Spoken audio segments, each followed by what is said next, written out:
The sound of screeching tires tore through the afternoon air. "Watch out!" Ava dropped her grocery bags without thinking. Apples rolled across the cracked pavement, but she didn't even look down. Her eyes were locked on the old man who had stumbled. Into the middle of the road, frozen like a deer in headlights as a black Mercedes came speeding around the corner. She didn't think, she ran. The world seemed to slow as her heart pounded in her chest. She sprinted toward him, the asphalt burning through the soles of her sneakers. The car's horn blared. The man turned, eyes wide, helpless. "Move!" Ava screamed. She lunged forward, shoving the old man out of the car's path just in time. The side mirror clipped her shoulder, sending her tumbling hard to the ground. For a second, there was nothing but ringing in her ears. Then shouting, "Footsteps, are you okay? Somebody call an ambulance!" Ava winced, pushing herself up, ignoring the blood on her palm. The old man she had shoved lay on the curb, dazed but breathing. His gray suit was covered in dust, but his expensive watch gleamed under the sun. She knelt beside him. "Sir, can you hear me?" He blinked, groaning. My chest..." Panic tightened in her throat. "Okay, don't move. Help's coming." Someone in the crowd shouted, "He's not breathing right." Ava's training from her nursing internship kicked in instantly. She tore open his shirt, her voice sharp. "Somebody hand me that bag! Now!" The bystanders scrambled. She grabbed a bottle of water, splashed his face, and tilted his chin up. "Stay with me, sir." "Don't you dare pass out!" The man's lips were pale. His pulse was faint. Come on, come on." She pressed 2 fingers to his neck and started chest compressions. Her hands shook, but her rhythm was steady. 1, 2, 3, 4, just like she'd learned years ago. "Call an ambulance!" She yelled again. A man with a phone shouted back, "They're 2 minutes away!" "Good," she breathed. "You hear that, sir?" 2 minutes. "You're not leaving yet." The old man's head rolled slightly, a low groan escaping him. His hand twitched, brushing against hers. "Stay with me," she said softly, eyes glistening. "You're gonna be fine." When the ambulance arrived, Ava refused to leave. She helped the paramedics lift him onto the stretcher, answering every question with precision. Name she didn't know. Allergies? No clue. Condition? Possible cardiac distress and mild trauma. But he's conscious. One of the EMTs looked at her, impressed. "You a nurse?" "Not yet," she said quietly. Trying to be. They loaded the old man into the ambulance. The paramedic turned to her. "You coming?"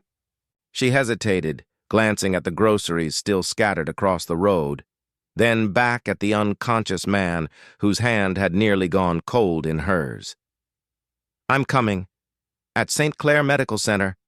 Chaos reigned as usual. White coats rushed through hallways, machines beeped rhythmically, and the smell of antiseptic clung to the air. Ava walked beside the stretcher, trying to stay out of the way. "He was breathing shallow," she explained to the doctor on call. "Could be a heart issue." The pulse dropped right before the ambulance arrived. The doctor nodded briskly. "Got it. We'll take it from here." She stopped as they wheeled him through the double doors marked restricted access. For a moment, she just stood there, bruised, dusty, and completely drained. The adrenaline faded. Her shoulder throbbed from where the car grazed her. But as the doors swung shut, something in her wouldn't let her leave. She moved to the waiting area, her hands trembling as she sank into a plastic chair. Half an hour later, a nurse appeared. "Miss, the patient you brought in, he's stable now. They're moving him to a private room." Ava exhaled in relief. "Thank God," the nurse smiled kindly. "You saved his life." "The doctor said if you hadn't started CPR, he wouldn't have made it." Her lips parted in disbelief. "I just did what anyone would do," the nurse chuckled. "Not anyone would have run into a car," Ava laughed weakly, rubbing her bruised arm. "Yeah, maybe not. Someone from his family's on the way. You can wait if you'd like." Sure," Ava said softly. She didn't know why she stayed. Maybe it was curiosity. Or maybe it was the way his hand had grabbed hers for that split second. Desperate, human, afraid. An hour passed before she saw them. 3 men in black suits walking briskly through the corridor. They weren't doctors, and their confidence made the nurses step aside immediately. One of them spoke to the receptionist. "Where's Mr. Shaw?" Ava froze. Mr. Shaw? The name hit her like a spark. It couldn't be. She stood up slowly as they disappeared down the hallway. Through the glass partition, she saw the man she'd saved, hooked to monitors, oxygen mask in place, surrounded by guards and medical staff. She whispered almost to herself, "Ethan Shaw?" The Ethan Shaw, billionaire industrialist, owner of Shaw Global, the same corporation that had destroyed her father's career 2 years ago. Her pulse quickened. No, it couldn't be real. The man lying there, frail and pale, didn't look anything like the man whose decisions had shattered her family. But the name, the face, there was no mistake. She took a step back, heart pounding. 2 years ago, her father, Dr. Henry Carter, had been the chief engineer at Shaw Global's energy division, a brilliant, hard-working man who believed in ethics more than profit. When he discovered falsified reports about a faulty product, he refused to stay silent. The company launched an internal investigation, and within weeks, he was fired, branded as negligent and blacklisted. The scandal ruined him. Ava remembered that night clearly, the way her father sat at the dinner table, hands shaking, saying, "They made me the villain to protect their billions." He never recovered. The stress broke him, and months later he suffered a stroke. And now, the same man who had destroyed her father's life was lying in that hospital bed, alive only because she had saved him. Ava pressed her hands to her face, whispering, "You've got to be kidding me!" Her chest tightened with anger, disbelief, and something else she couldn't name. Fate had a cruel sense of humor. She turned to leave, but just as she reached the door, a nurse called out, "Miss? He's asking for you." Ava froze. "What?" He woke up briefly and asked if the woman who saved him was still here. Her breath caught. For a moment, she considered walking away. Just vanish. Let him live without knowing.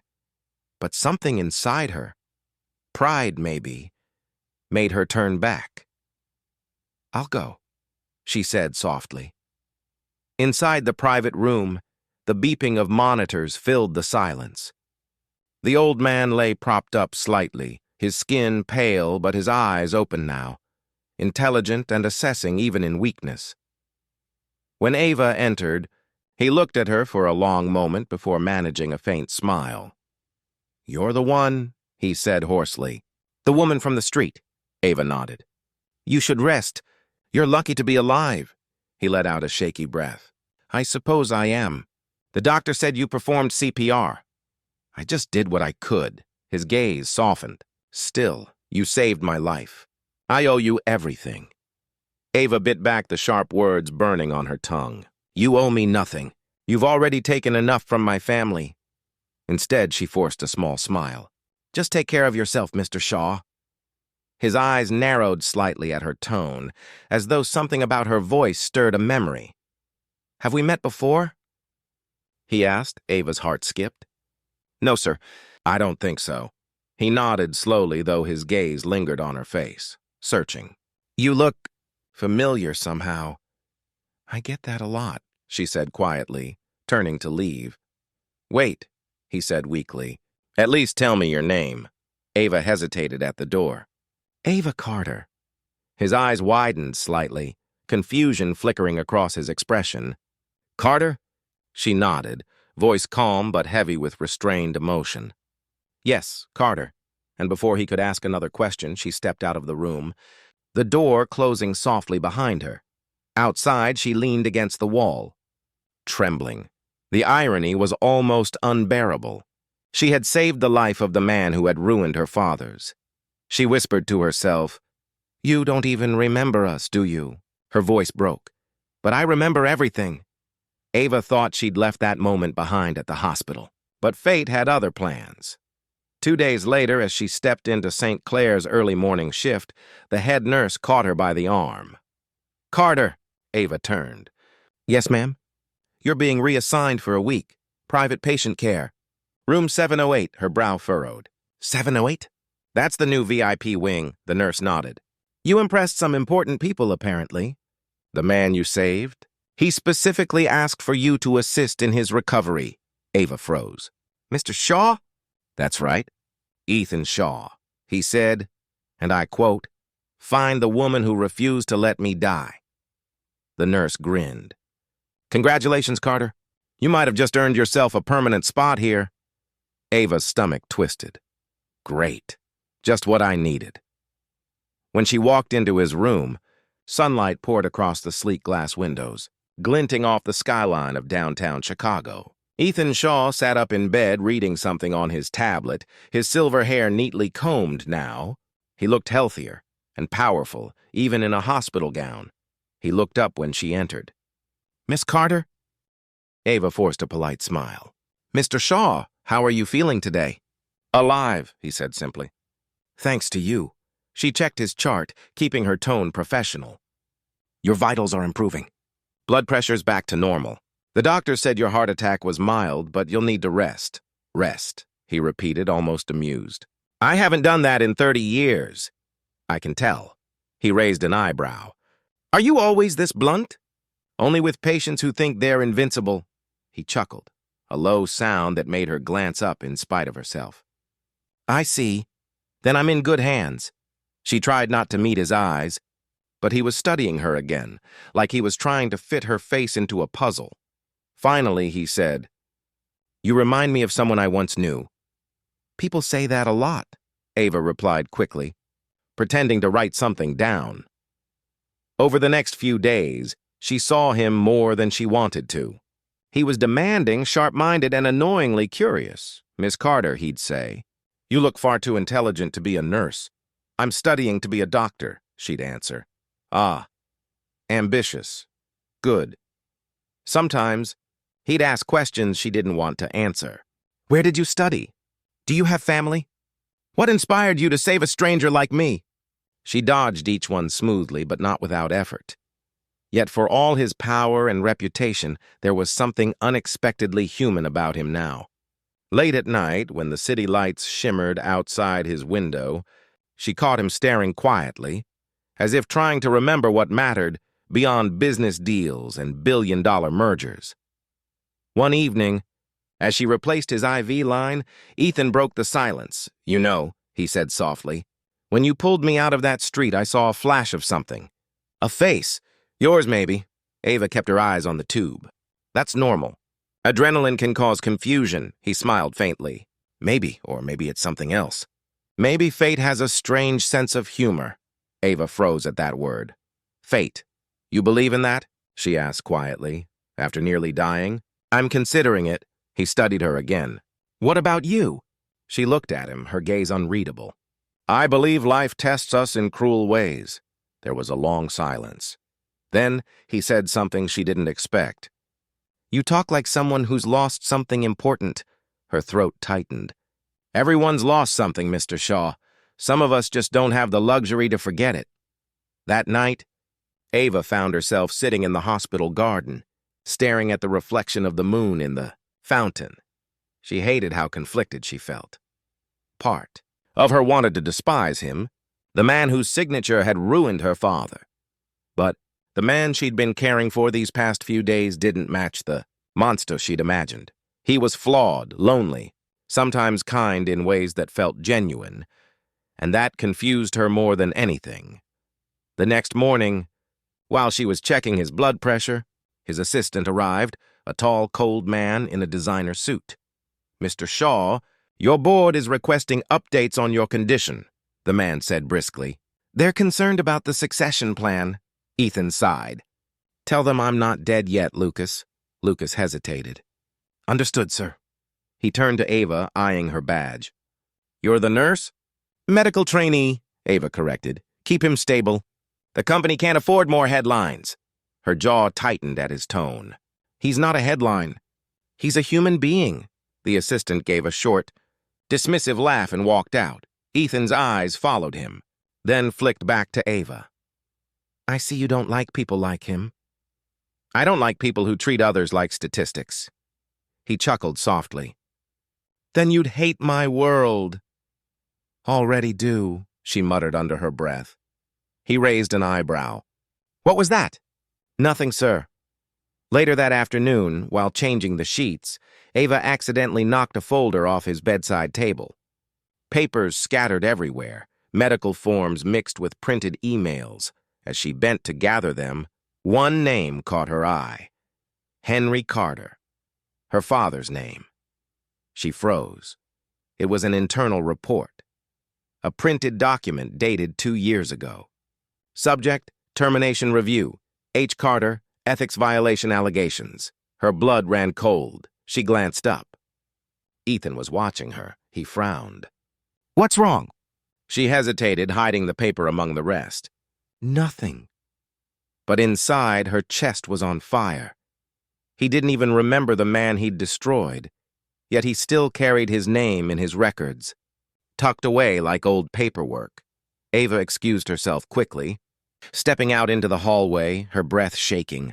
That night, she sat in her tiny apartment staring at her father's old photograph, his warm smile, his tired eyes. "Dad," she whispered, "what am I supposed to do?" Because now she had a choice. She could walk away and never see him again, or she could stay and make him remember. The next morning, Ethan greeted her with a rare smile. "Miss Carter, you look tired." "Didn't sleep," she said flatly. "Worrying about me?" he teased. She looked at him sharply. "Don't flatter yourself," he laughed, coughing slightly. "You remind me of my daughter when she was younger." "Same fire," Ava blinked. "You have a daughter?" "Yes, Camille. She runs one of our European branches. Haven't seen her much lately." His expression softened briefly, then clouded over. "I wasn't exactly a good father." "Maybe it's not too late," she murmured. He smiled faintly. "You think so?" "I think life gives second chances to those who actually deserve them." He nodded slowly. Wise words. For someone so young. "I had to grow up fast," she said quietly. He studied her face again, curious, but still unaware of the truth hanging between them like glass ready to shatter. By the 5th day, something changed. He began confiding in her about his regrets, his empire, the people he'd hurt. "You know," he said one afternoon, "when I was your age, I believed numbers were everything. Profit, expansion, dominance. I built an empire, but I lost people along the way. Good people. People like who?" she asked, trying to keep her voice steady. He hesitated. "There was a man years ago, an engineer. Carter, I think his name was." Ava's heart nearly stopped. "He accused my company of cutting corners on safety. I thought he was trying to sabotage us, so I had him fired." Ethan's voice softened. But later I learned he was right. The reports were altered by my own board. The product line nearly caused a disaster. He looked down, guilt etched into every wrinkle on his face. By the time I found out, the man was gone. I tried to reach him, but he'd moved, and my lawyer said to leave it buried, but it never stopped haunting me. Ava's throat tightened. He looked up at her, eyes sincere. "I wish I could tell his family how sorry I am." Tears burned behind her eyes. She took a shaky breath and said quietly, "Maybe you just did." He frowned slightly. "What do you mean?" Ava hesitated, then whispered, "That man was my father." The silence that followed was unbearable. Ethan's eyes widened in shock. "What?" "Henry Carter was my father," she said, voice trembling but steady. "You fired him. You destroyed his reputation." He had a stroke trying to clear his name. Ethan looked pale, his hand gripping the bedsheet. "Dear God." Ava's tears finally spilled. "I saved your life without even knowing it was you." "If I had known—" She stopped, shaking her head. "Maybe I still would have. But it doesn't erase what you did." Ethan's voice broke. "Ava, I didn't know. I swear to you I didn't know." She turned to leave, but he reached out, grabbing her wrist weakly. "Please, let me make it right." She stared at him, the man she once blamed for everything, now trembling, remorseful, and painfully human. "You can't bring back what's gone," she whispered. "But maybe you can start by not ruining anyone else." And with that, she walked out, tears falling freely down her cheeks. Ava didn't go back to the hospital the next day. She sat in her small apartment, curtains half drawn, the morning light slicing through like judgment. Her phone buzzed non-stop, calls from the hospital, messages from the head nurse. But she couldn't bring herself to face him again. How could she? She had held his hand as he recovered, listened to his regrets, and even cared for him in moments. But all along, the man she was saving was the same one who had broken her father's life into pieces. The thought made her sick. By noon, she finally answered the head nurse's call. "Ava, where the hell are you?" I needed some time," she murmured. "Your patient's asking for you. Repeatedly. He's refusing everyone else. Says he'll only be treated by you." Ava froze. "He what?" "Carter, whatever you did, you left a mark on that man. He's not exactly known for compassion, but since he's been different." Ava sighed, rubbing her temples. "I'll come in later." "Good. And Ava? Yes?" "Whatever's going on, don't throw away your future because of it." When Ava arrived at the hospital that evening, Ethan Shaw was sitting up in bed, dressed in a pressed shirt, his gray hair neatly combed. He looked far better than he should have, but his face softened the moment she stepped in.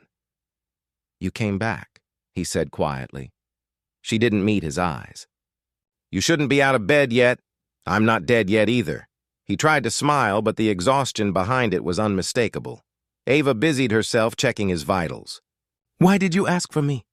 "Because I owe you, and not just for saving my life." "You don't owe me anything," she muttered. "Yes, I do." He paused. "I can't erase the past, Ava, but I can do something about the present." She stopped writing, finally looking at him. "What do you mean?" "I reopened the Carter case." Ava blinked. "What?" "I called my legal team this morning.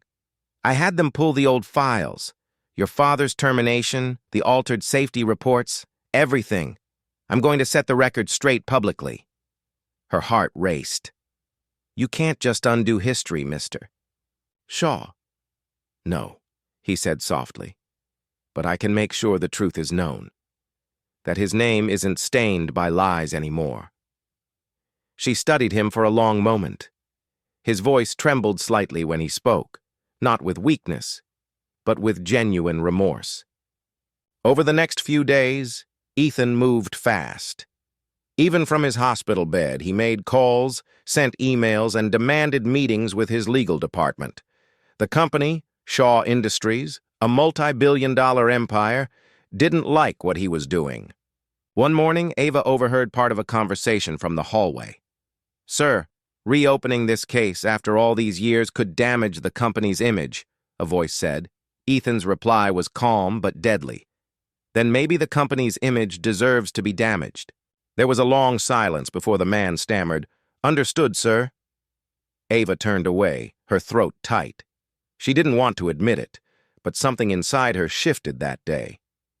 For the first time, she saw not a billionaire, but a man trying, clumsily and painfully, to do what was right. A week later, Ethan was discharged. As he left the hospital, photographers swarmed the entrance, flashes of light cutting through the afternoon. He shielded his eyes, escorted by security. Ava watched from a distance, not sure if she should be proud or terrified. That night, her phone buzzed with a notification. Breaking news. Shaw Industries. CEO Ethan Shaw announces reopening of controversial 2019 firing case. Admits corporate misconduct. Ava clicked the article. There was a photo of Ethan at a press conference standing in front of a podium. His voice was quoted beneath the headline. "A man named Henry Carter was dismissed unfairly under my watch. The truth was buried by corruption I failed to see. His daughter saved my life and reminded me of what I lost. This is my attempt to make things right." Her heart stopped reading the last line. He had said it publicly. He had said her saved him. By morning, the media was everywhere. News anchors dissected every word of his statement. Social feeds were flooded with clips of the press conference, comments pouring in by the thousands. "Who's the daughter? Is she working for him now? Some kind of movie plot, right?" Ava kept her head down at the hospital, ignoring the stares from her colleagues. But when she entered the break room, all conversation stopped. One of the nurses whispered, "That's her, the one he mentioned." Ava turned to leave, but someone stopped her, a kind-faced older doctor. "Carter," he said gently, "what you did took courage. You gave that man a second chance, and you gave your father justice." Ava's eyes softened. "I didn't mean for it to become public." "Sometimes," he said, "the world needs to see that people can still change." 2 days later, a sleek black Maybach pulled up outside the hospital entrance. Ethan stepped out, wearing a tailored charcoal suit, looking every bit the billionaire again, but with something new in his eyes: humility. He found Ava in the lobby. Nurses and patients turned to watch as the powerful CEO approached the young nurse who had once dragged him out of the street. "Ava," he said softly, "walk with me?" She hesitated, then nodded. They sat in the hospital courtyard under the pale autumn sun. "I wanted to thank you," he began, "not just for saving my life, but for making me see the kind of man I'd become." "You don't have to thank me," she said quietly. "Just keep your promise." "I intend to." He pulled out a folder and handed it to her. Inside were official documents: a full posthumous reinstatement of Henry Carter's employment record, a public apology, and a trust fund in her father's name for young engineers from underprivileged backgrounds. Ava stared at the papers, speechless. "I know it doesn't erase what happened," Ethan said softly, "but maybe it can build something better." Tears welled in her eyes. "You didn't have to do this." "Yes, I did," he replied, "because your father believed in integrity. And because you reminded me that humanity still exists, even when we don't deserve it." For the first time, Ava smiled. He would have appreciated that. The next week, Ethan personally invited her to attend a board meeting at Shaw Industries headquarters, not as a nurse, but as a guest. The boardroom was a gleaming glass fortress high above the city, filled with executives in suits and skeptical stares. When Ethan entered with Ava beside him, whispers rippled across the room. He took his seat at the head of the table. "Before we begin, I want to introduce someone important. This is Ava Carter, daughter of Henry Carter." Murmurs filled the room. Ava's pulse quickened. "She saved my life," Ethan continued, "and reminded me what leadership should mean. Today we honor her father's name, and we rebuild this company the right way." Ava swallowed hard as the room fell silent. For a moment she saw her father's face in her memory, proud, gentle, and smiling. After the meeting, Ethan walked her to the elevator. "What's next for you, Ava?" he asked. "I'm finishing my medical degree," she said. "Then maybe starting a small clinic for people who can't afford care." He smiled faintly. "When you do, let me know. I'd like to invest." She chuckled. "You really don't have to." He interrupted softly. "Let me do something good with the years I have left."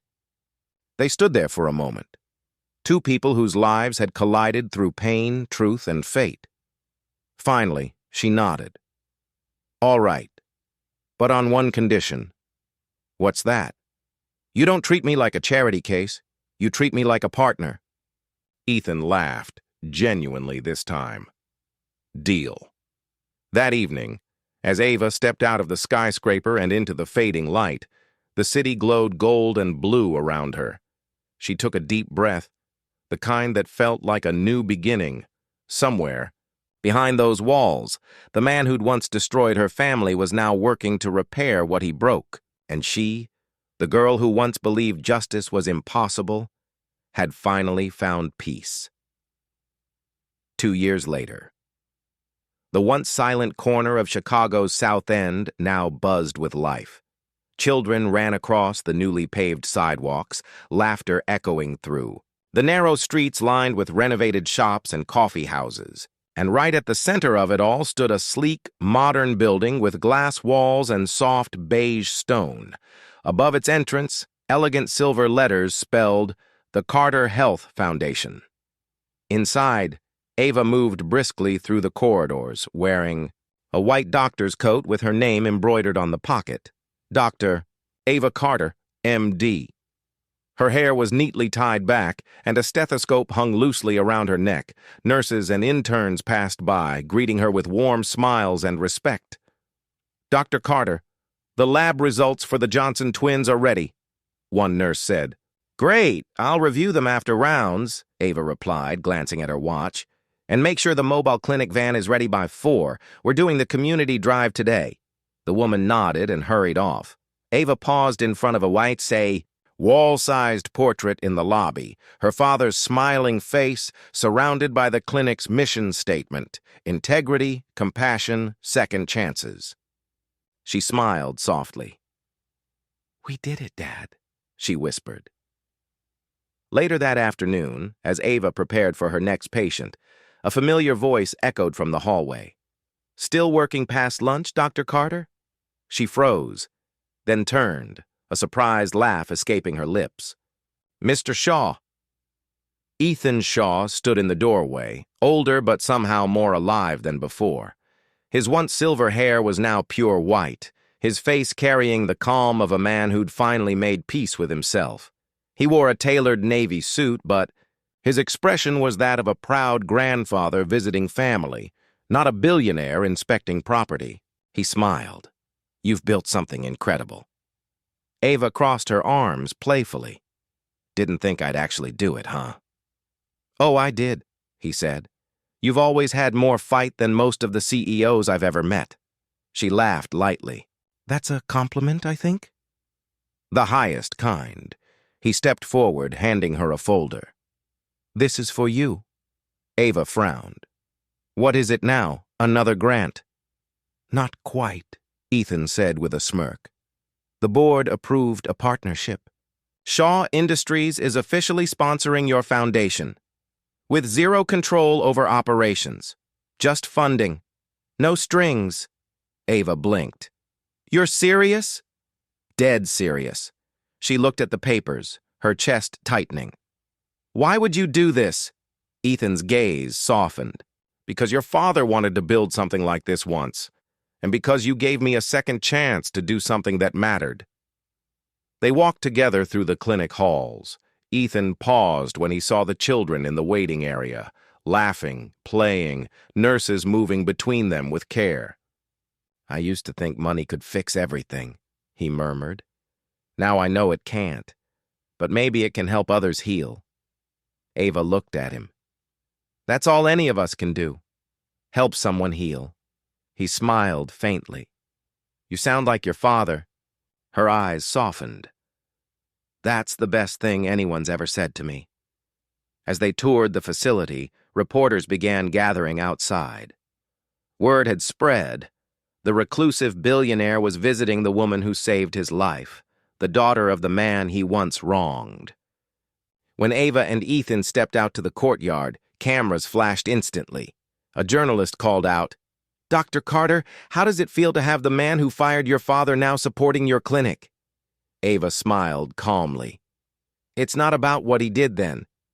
It's about what we're doing now," Ethan added, his voice steady. "She didn't just save my life. She gave it purpose again. I owe her more than I can ever repay." The crowd hushed at his sincerity. Ava turned to him and said softly, "You already have." That evening, after the cameras were gone and the staff had gone home, Ava and Ethan sat on the clinic steps watching the city lights. "I saw Camille last month," Ethan said. "She asked about you." Ava smiled. "How's she doing?" "Running one of the company's new sustainability divisions." "She said she wants to meet you. Said she owes you for giving her father back." Ava laughed softly. "Tell her I'd love that." They sat in comfortable silence for a while. The sound of distant traffic and soft jazz from a nearby cafe filled the air. Finally, Ethan spoke, voice quiet but heavy with emotion. "You know, when I had that heart attack, I thought it was the end. But it was the first time in my life something real happened to me, something that couldn't be bought or fixed with money." Ava looked at him gently. "Maybe that's what life was trying to show you. He smiled, eyes glistening under the lamplight. And it showed me you, the daughter of the man I failed, who became the woman I should have always admired.